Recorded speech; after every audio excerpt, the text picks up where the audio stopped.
ओम पंचन्वतितमः सर्ग 95वां सर्ग। श्रीराम का सीता से उनकी शुद्धता प्रमाणित करने के लिए शपथ कराने का विचार। इस प्रकार श्री रघुनाथ जी ऋषियों, राजाओं और वानरों के साथ कई दिनों तक वो उत्तम रामायण गान सुनते रहे। एक उस कथा से ही उन्हें यह मालूम हुआ कि कुश और लव दोनों कुमार सीता के ही सुपुत्र हैं।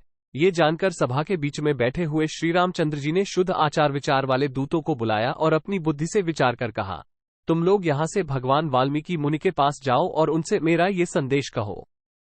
2-3 यदि सीता का चरित्र शुद्ध है और यदि उनमें किसी तरह का पाप नहीं है तो वे आप महामुनि की अनुमति ले यहाँ आकर जनसमुदाय में अपनी शुद्धता प्रमाणित करें। 4 तुम इस विषय में महर्षि वाल्मीकि तथा सीता के भी हार्दिक अभिप्राय को जानकर शीघ्र मुझे सूचित करो कि क्या वे यहाँ आकर अपनी शुद्धि का विश्वास दिलाना चाहती हैं।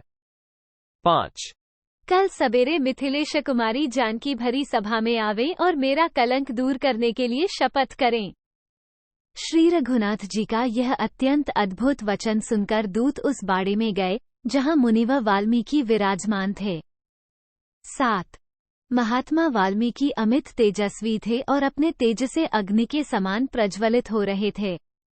उन दूतों ने उन्हें प्रणाम करके श्री रामचंद्र जी के वचन मधुर एवं कोमल शब्दों में कह सुनाए। 8 उन दूतों की वो बात सुनकर और श्रीराम के हार्दिक अभिप्राय को समझकर वे महातेजस्वी मुनि इस प्रकार बोले। 9 ऐसा ही होगा, तुम लोगों का भला हो। श्री रघुनाथ जी जो आज्ञा देते हैं सीता वही करेगी, क्योंकि पति स्त्री के लिए देवता है। 10 मुनि के ऐसा कहने पर वे सब राजदूत महातेजस्वी श्री रघुनाथ जी के पास लौट आए। उन्होंने मुनि की कही हुई सारी बातें ज्यों की त्यों कह सुनाई।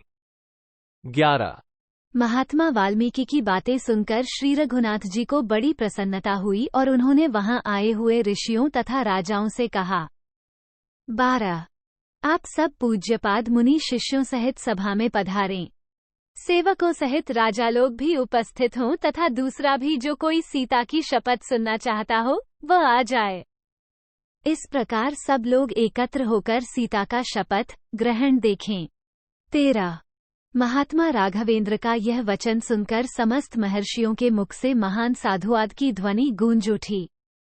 14 राजा लोग भी महात्मा रघुनाथ जी की प्रशंसा करते हुए बोले, नरश्रेष्ठ, इस पृथ्वी पर सभी उत्तम बातें केवल आप में ही संभव हैं, दूसरे किसी में नहीं। 15 इस प्रकार दूसरे दिन सीता से शपथ लेने का निश्चय करके शत्रुसूदन श्रीराम ने उस समय सबको विदा कर दिया। 16 इस प्रकार दूसरे दिन सवेरे सीता से शपथ लेने का निश्चय करके महानुभाव महात्मा राज सिंह श्रीराम ने उन सब मुनियों और नरेशों को अपने अपने स्थान पर जाने की अनुमति दे दी।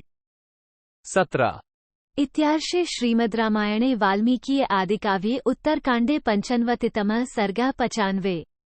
इस प्रकार श्री वाल्मीकि निर्मित आर्ष रामायण आदिकाव्य के उत्तरकांड में 95वां सर्ग पूरा हुआ। 95